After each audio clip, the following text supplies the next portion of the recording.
Before we start, I'm going to do the head and neck exercise. You can just do it with me. It really just opens you up to relaxing and getting into the oneness. So we're going to take our head to our chest 3 times, down and up. 1, 2, don't force it, just let it go as far as it goes. 3. Now we take it all the way back into center. 1, 2, 3. To the right 3 times. 1, 2, 3. And to the left 3 times. 1, 2, 3. Then all the way around 3 times to the right.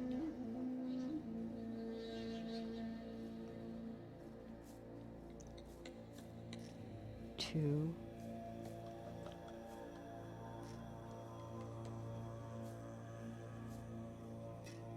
3. Now to the left 3 times. 1,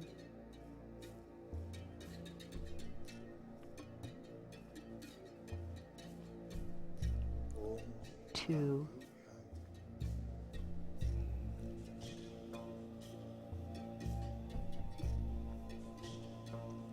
3.